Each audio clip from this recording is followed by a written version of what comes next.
that's leaning there, with all the scuff marks up against it, it's only a matter of time before they take the telephone pole down, so they can't kick it out there. Mm-hmm. Now, and typically this is, at what time frames have you observed this? 24 hours a day.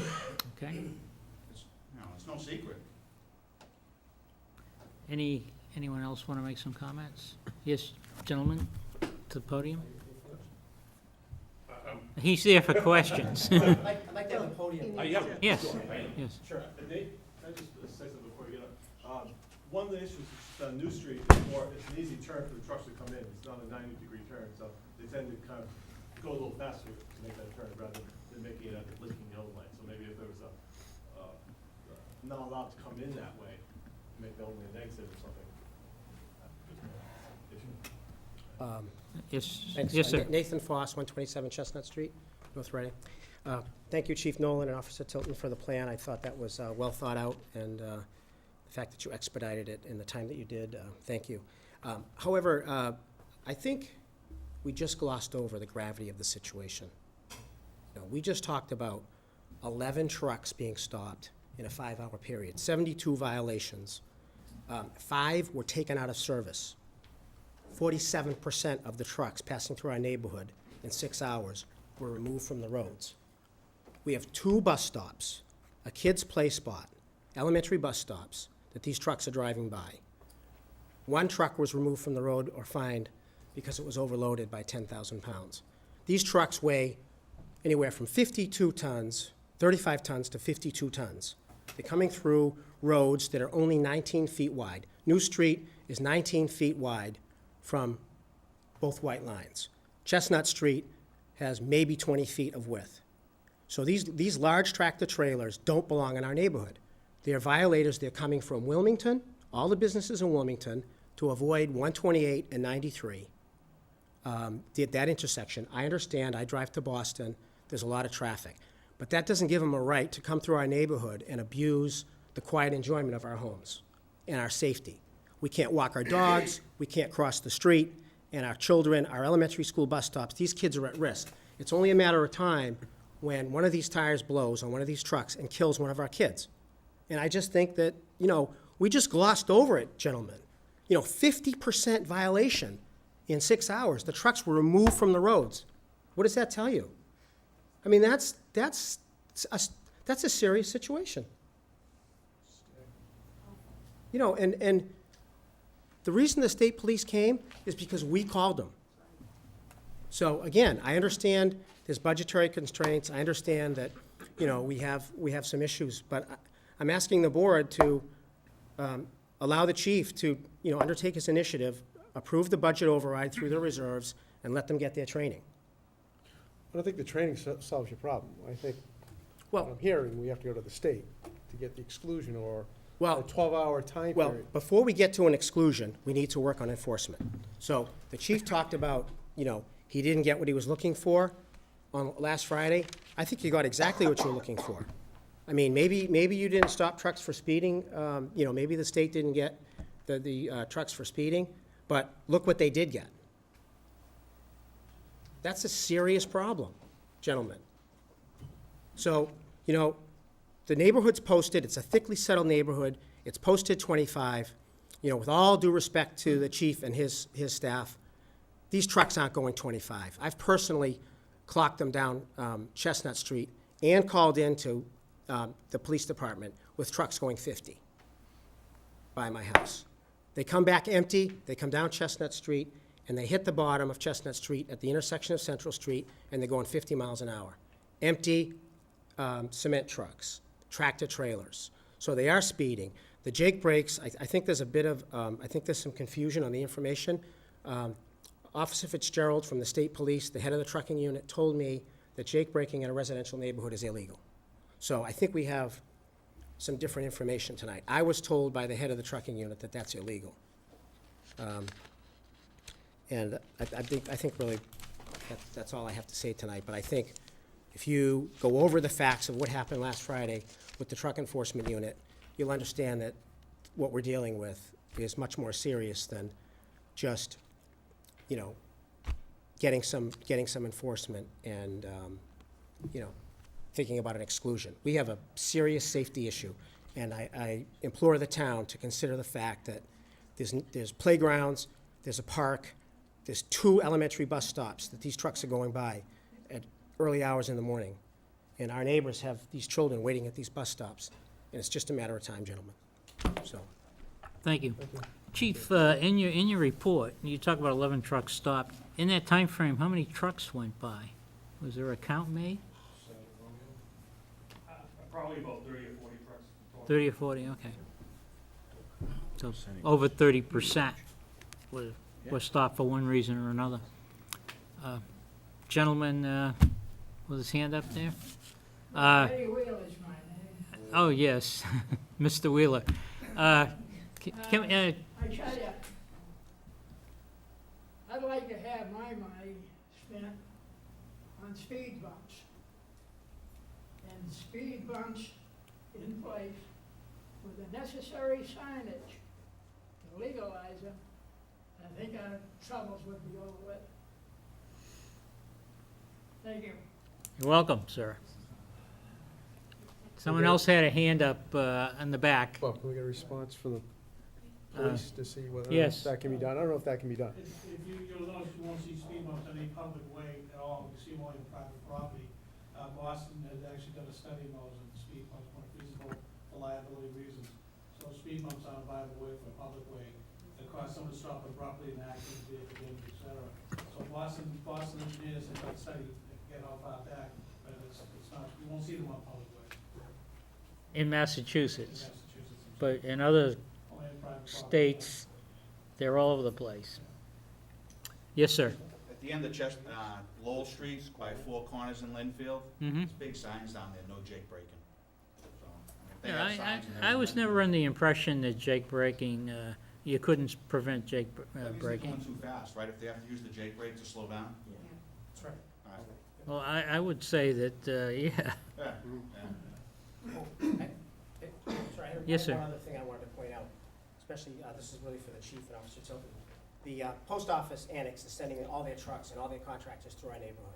Obviously, they've been noted as one of the violators. Yes, what I've heard informally was that the 2 major sources of trucks were the post office and the cement trucks and Beneventos? Beneventos. Now, I don't know if there's others, but those were the 2 largest contributors to this problem. Chief said 3. Well, it's Heffron, Aggregate Industries, Benevento, and there's another heavy industry over there. But there's one thing I want to point out. I personally witnessed this myself. The large 18-wheel trucks are taking a right at Kitty's from the annex. So they're taking a left out of the annex, taking a right on 62 to come through our neighborhood, and they're taking a right from the left-hand lane of 28. That's an illegal turn. You can't cut off the inside lane traffic with an 18-wheeler from the left lane. It's an illegal turn. So it should be stopped. They're taking a right at Kitty's, heading north on 28. This is from the post office annex? Yep, the only way they can take a right is to take it from the left-hand lane, and they're cutting off all the passenger cars. Again, it's just a matter of time before somebody runs into that tractor-trailer, goes under it, and somebody gets killed. But that's happening. I've personally witnessed that. It's the only way they can make that turn. If you, it's Melba Trucking. If you put a patrol out there, you'll see them. So, guys, again, this is stuff that's happening right under our noses, and I think, I'm imploring the town to really consider these violators and these abusers, because it's been going on for years, since I've been back in town. I grew up here, but since I've been back in town, and something has to be done about it. Thank you. Yes, ma'am. Susan Bean, 124 Chestnut Street. My house is located right on the corner of Chestnut, New, and Cedar, so I probably have the best view of this activity. I wanted to state just some personal observations that I've made and a lot of my neighbors have made. Not only is safety a huge factor, which is, I think, in this case, the biggest factor and the most important factor, but we haven't talked about the fumes. In the months that the windows are open, the fumes have come into our home so strongly that we've actually had to walk around our home thinking that something was wrong with the furnace, and something was on fire, because the fumes were so strong. So that's one thing that we have to acknowledge as well. The vibration of the trucks, not just from this braking, but just from the amount of weight that's in the trucks, is so heavy that has cracked the walls in my dining room and has taken off paintings off the wall. So it's just things that, other things that we have to talk about and realize the impact. The safety, it's that just from the 4-hour, was it? The 6-hour time frame with all the violations that were placed, it's, as Nate said, almost 50% of the trucks were in violation. So we know that that's a big issue. We all know that it's speeding, although that didn't really come up in that audit. But we also have to think about the trucks that aren't in violation, because they're still causing safety problems for our children. It's going through the bus stop. It's going by the playground that's populated every solitary day. It's going by the ballpark that's used on a regular basis. So it's not only just the violations. So with the training, with some officers, hopefully we can gather that information and prevent some of those trucks. But we also have to realize the trucks that aren't in violation are still carrying heavy loads, are still making a lot of noise, they're still causing fumes in the area, still causing vibrations. And honestly, if they had to stop because of a child or something in the road, they couldn't stop. They absolutely could not stop, even if they wanted to. So being on that corner, I have prevented my children from playing in the front yard because I'm so afraid that there's going to be a skid on a snowy day, on a rainy day, on an icy day that will just come right in front of our house. And that's right across from the schoolyard. The bus stop. So I'd like to see more attention put towards getting the trucks away from that area. Not just about the violations, not just about the speeding, but getting them away. We're so close to 93, we're so close to 128. You know, I can't understand why we can't look at putting some of the trucks through that area. So I just want to emphasize that it's not just about the safety, there's other aspects of this, other consequences, and really want to focus on putting the attention towards getting them out of the neighborhood altogether. Thank you. Yes, sir. Name and address. Yep, Doug Lab, 130 Chestnut Street. My house is just before hers on the corner there. I had several questions, one I guess to the engineer. If the exclusion doesn't work and the residents of New Street in the area are willing, what about just blocking off the end of New Street, the side that's along Havel? It's now a dead end. They live in a cul-de-sac of their own. Those 3 houses, hers on the corner, and everybody else. The houses that live on Cedar Street would love it because now they don't have to take a blind turn coming out from people that are gonna be trying to fly through that turn, because where they're, what's your address? 2 Cedar Street. 2 Cedar Street. That stop sign is 10 feet from the edge of that corner. They have to inch out, which the police will say you can't roll past it. You have to stop at the stop sign, and then you have to proceed once you think it's fine. But you have to almost pull out to pass Mr. Ham's house to see what's coming down. You get clocked half the time for the cars that just decide to go straight down New Street. Well, if it's a dead end at that end of New Street, they go right along, they take a right onto Chestnut. Passenger cars aren't inconvenienced at all, they're happy. People that are gonna be inconvenienced are the trucks that can't make that right-hand turn. Problem solved there, but I don't know from the engineers, you know, or the town's legal right to do that. The issue with Jake brakes, that's because they're going too fast. The question I have to the chief is, for the one truck that they had to stop on Parker or wherever it is, how did it get so far away from them? Was he going too fast, or was he trying to ignore them? They currently had 3 trucks stopped at the time, and as he went by, they couldn't wave him over. I just didn't know if he was speeding or if he was just. That truck was listing heavily to one side, and they wanted to. My concern is I have 2 small children. I don't think they can stop.